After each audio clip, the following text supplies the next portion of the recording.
moving on from that one, we have to talk about Grimes. I ripped her a new one the other day because of obviously the set was fucking terrible, but this time she redeemed herself. Grimes fucking redeemed herself. Wow. I watched this performance of her at Coachella weekend 2, and I was really taken aback by how good it was. I was really reminded by her fucking greatness. It really kind of put me back into that space when Oblivion came out in the first place. And if anything, this performance was so good and such a contrast from the first weekend, I almost forgot the first weekend happened. That's how good this performance was. But then halfway through, I also thought to myself, why am I happy that she did her job? This is what she should have done. You get paid handsomely to do it. Do your fucking job. You don't get a pat on the back for doing your job. Then it reminded me, that's why Grimes, even though she's not a Nepo baby, she gives me Nepo baby vibes. You know? The kind of person that does want congratulations for fucking, you know, for saying excuse me after she sneezes or something. You know, the kind of person that wants a pat on the back for feeding her own baby. It's like, bruh, that's what you're meant to do. You're a mum. So as much as I love the performance, I also think people are going a bit overboard because, you know, this is her job. But big up Grimes for fucking killing it. It's fucking sick. I know a lot of like underground DJs who I'm more, you know, have more affinity to, and I'm part of more of that scene than the commercial stuff. But let's give these guys credit when it comes to you know, EDM festivals and stuff and all this, whatever this version of music is. I'm not even sure if it's called, I don't even know what, if it's PC music or cyberpop, whatever it is, right? These guys and girls in this area, this genre, they put on a fucking show. I really understand why these kids get so hyped about EDC. I would never go. The music would make my ears literally bleed. But at least you are having you're going to see a show. The DJs are putting on a production. There's visuals, there's lights, there's smokes, there's fucking wind. Like this particular stage that Grimes has, it's an elevated cube that has projection screens on every side of it, right? It's basically one big LED box. And she's right at the top of the box. And she has this she has a fan that's obviously meant to help her cool down, but it's placed under the decks, so it's blowing up at her when she's on top of the deck. So she has this effect of like the hair flying up in the air as she's playing. That kind of makes her look like she's like floating or levitating. It's fucking sick. And then the screens obviously have all these different graphics that play at the same time. So production wise, it's really fucking good to see. Again, even if you don't like the music, you can appreciate that most DJs, especially in the underground scene, they just want a black table, some TDJs and a mixer, and their head is down the whole time, not looking at the crowd. Some clubs that I've been to, underground clubs, they don't even like having a light on the DJ. They just have no lights, a completely black room. They don't even want you to look at the DJ. But at least with these guys, they're putting an effort into production. So maybe our underground community could take a sprinkling of this showmanship and put it into some of our parties, because some of our parties are a little bit bare bones, to be honest. And then they're charging you £50 to get in. It's like, what am I paying £50 for? Do you know what I mean?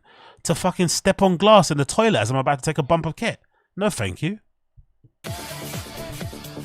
Anyway, that was amazing. I really enjoyed the performance. But like I said, afterwards, I felt like, you know what? I'm not giving this fucking billionaire baby mother props for fucking doing her job. For your fucking Grimes, you fucking released Oblivion. We expected more from you. That's why we were all shocked and appalled when you couldn't play CD. Because in the fucking, for all the musical instruments that are available out there, let's call the CDJs musical instruments. They're not really, but let's say they are. Of all the musical instruments that exist out there for you to play, CDJs are the easiest thing. You could probably teach your mum how to use CDJs in a day. Not any other instrument you could do that. So when she couldn't play with CDJs, I'm like, bro, what the fuck do you do every day then? Like, why can't you press pause and play? And like just press the fucking, run the levers, the levels up and down. It's not that fucking difficult. So when she couldn't do that, it was fucking mind-boggling. An artist of her caliber couldn't fucking get CDJs to work. It's like, huh? Anyway, cool. That was really awesome. So big up Grimes for at least doing that. But that wasn't the best thing. That wasn't the best thing. The best thing about the Grimes set was the little clip they played in the beginning, where she kind of, you know, poked some fun at the obviously horrible previous performance. and I'm gonna play it for you now. It's a little clip that they did. It's pretty cool, a little trailer, right? Let me get this up for you because this is really, really funny. I really fucking love this. So big up Grimes for having a bit of a personality and not taking things too seriously. But still, you know, you got paid probably a couple mil for this fucking set. Do your job. But this was really funny. This is really fucking funny. Worst disaster in Coachella history. Last weekend, a musician in... So I thought that was pretty cool. I'm not gonna lie. So big up her for, you know, at least trying to troll her way back into people's hearts. Still a much better turnaround than Frank Ocean, and it actually made me think about how disrespectful that Frank Ocean Coachella set was. I still can't get it out of my brain because I've been burned in real life by Frank Ocean. That one year I went to Primavera. Actually, it was the first time we went to Primavera. The first time we went to Primavera, and we went specifically to see Frank Ocean because obviously he doesn't play too much, right? Back in those days. And I swear to God, he must have cancelled a week before, if not a couple days before the festival.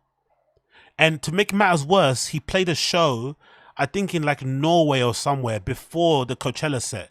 So people were really dubious that he'd appear at Coachella, sorry, at Primavera. But because he performed at some festival somewhere in Norway or somewhere in Scandinavia, a lot of Frank Ocean fans, myself included, were really, really happy. Because we were like, okay, cool, this gives us faith that he's going to come to fucking Primavera. Then he cancelled the day before. Obviously, he probably was on the bender, did too many poppers, whatever, something happened. But I remember just being like so annoyed at the lack of fucking care and the lack of grace, the lack of compassion that he had for the fans. And then when he did the same thing at Coachella, just going through the motions and doing that horrible set. It's like, bro, if you don't want to perform, I understand if you don't want to perform. I get it, right? It's kind of weird because when you're an artist like Frank Ocean and you fucking make White Ferrari, right, and you release all the music, you know, all the mixtapes that he's done over the years, the fans become they just want more of you because you're so good at what you do. So it's kind of not the fans' fault. But if you're an artist and you don't want to perform, I understand it because sometimes performing can be its own type of hell. But then don't fucking tease us. Don't cock tease us, bro. If you don't want to perform, just have a rule where you don't do any festivals. You only do your own gigs from time to time or performances, whatever. Don't fucking take the gig. And then when you do the gig, you don't want to be there. Like, don't do that because you're fucking... It's a disservice to the fans who've done nothing wrong. So this Coachella performance from Grimes is proof that you can turn things around if you have some level of humility, if you're able to kind of laugh at yourself. Because, you know, Grimes made Oblivion. I'm sorry, girl, you made Oblivion. We hold you to a certain standard. You know what I mean? So thank you now that you've been able to fulfill that standard. Thank you now you'll be able to show us who you actually are. And it was a fucking amazing set. She fucking smashed it. When Oblivion did come on the set, the crowd went obviously absolutely fucking bonkers. So she's clearly that girl. She just needs to remind people who she fucking was because, especially in recent years, I'm not sure about you guys, but I definitely see her more as fucking Elon's baby mama, which is fucking a real insult to her because she's a great artist in her own like. Even though she's fucking annoying and she has annoying opinions and her voice is fucking grating, take all that aside, artistically, Grimes is fucking incredible. You don't make fucking visions, art angels, and not be fucking good at what you do. Like, this isn't ghost producer shit. Like, she does a lot of this stuff herself. We've seen images and videos of her in the studio recording some of these bangers. Like, she's fucking incredible. But she lost her way, obviously. Like we all did, probably post-COVID. I don't really know. Maybe Elon, you know, finishing in her, frazzled her brain. But when it comes to the art of music, she's still top tier. So big up fucking Grimes. Big up fucking Grimes.